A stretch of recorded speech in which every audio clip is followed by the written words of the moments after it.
I remember when I was a kid, we were always outside just playing and running and moving and just having a good time.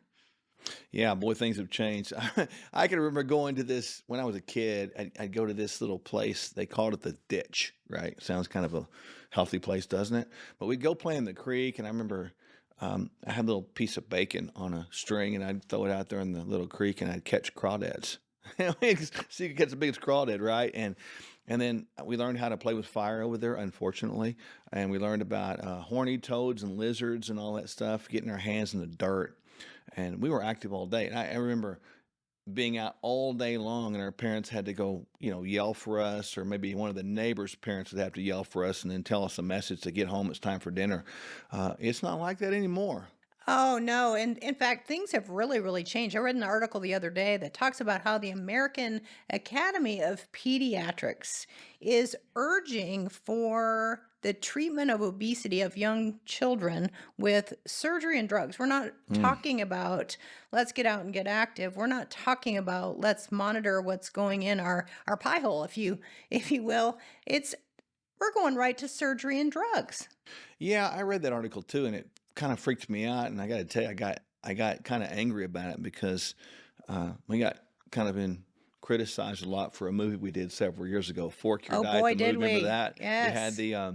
It's great we had the documentary. FMI badges, and we came up and Yeah, raided a house, knocking on and the door. yeah, and the character was like a crackhead feeding her kids sugar, and we were busting the place, doing a raid on it for child abuse, and it really that came to my mind when I saw that article. That what the heck have we done? Statistics don't lie today, and in our day it wasn't like that. You look back at old pictures, you didn't see uh, children that were you saw some that may be a little bit chubby, but you didn't see obese kids. I mean, that just wasn't even heard of, and nor obese, adults.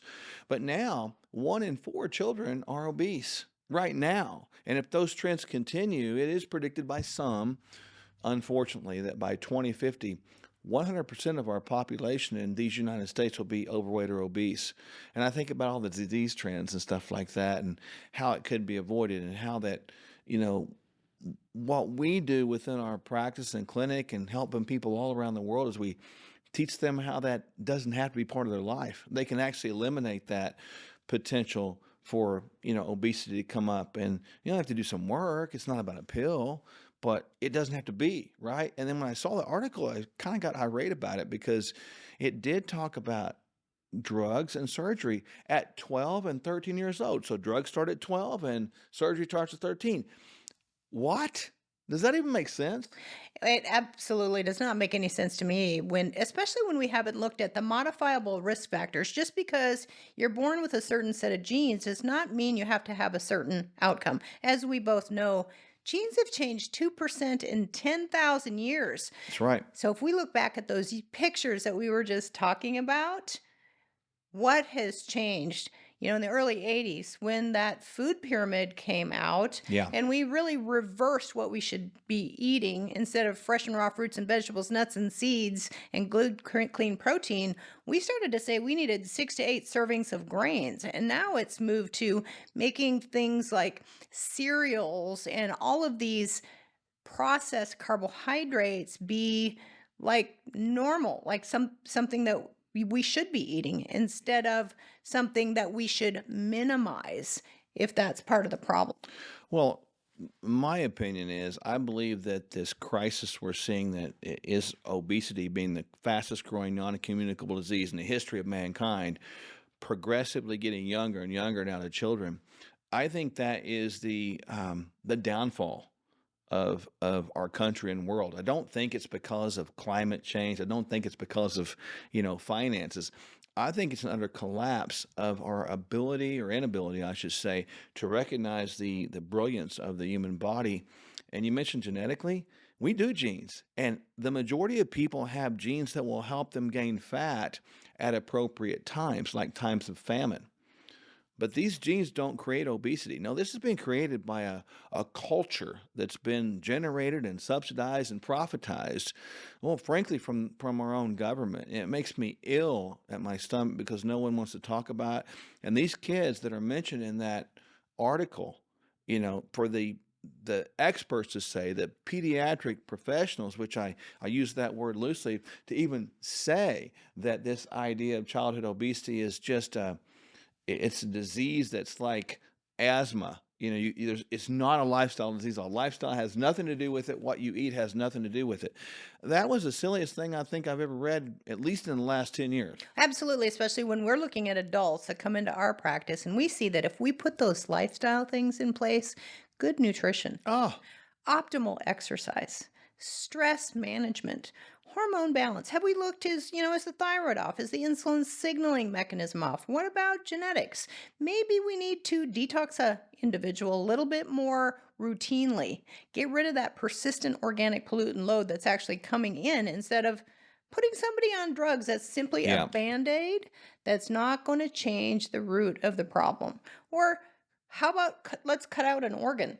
That doesn't make sense for the long haul. That could potentially set us up for another whole host of problems. Yeah, to think about the idea of surgery at a 13-year-old kid when they're in the middle of growth process. I think that's the childhood mutilation concept. That is not even right. And then to use drugs at that time without talking about lifestyle is that is disgusting. And I don't know who these people think they are. That article is completely preposterous in all aspects. So if you're a parent out there and you have a child that's struggling with this, we can teach you processes that will help you get it. And then you can do the best thing for that child is you can train them how to not have to deal with it later in life. So you can actually save the next generation by becoming part of the solution instead of becoming and maintaining part of the problem. We need to see obesity go away, and it doesn't need to go down in our children. Bottom line.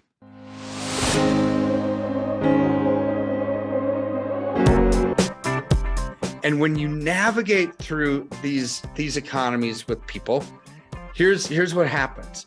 We want to hold their hand through it, let them know when it's time to buy, sell, reallocate, get out of Dodge, because a lot of times when you're struck with fear does two things. Number one, it can paralyze, and people just put their head in the sand and say, I'm just going to forget about it and hopefully it gets better.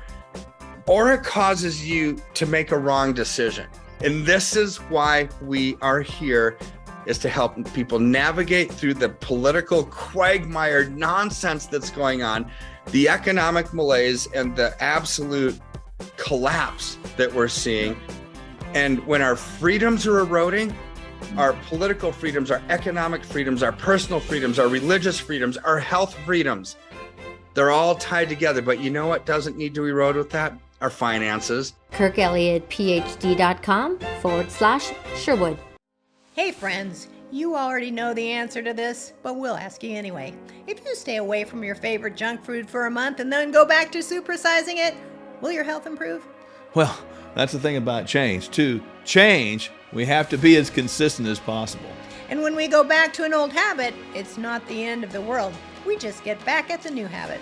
Before you know it, real transformation is evident to you and others. That's why we offer a bunch of helpful bonuses when you subscribe to Kingdom Fuel. Kingdom Fuel is our complete nutritional meal shake. It's the simple start to a transformed life, and we'll auto ship every month so you don't run out. You'll receive 2 free shaker cups, free access to our video courses, and a monthly call with us filled with practical inspiration. Just see the link below or on your screen and subscribe today.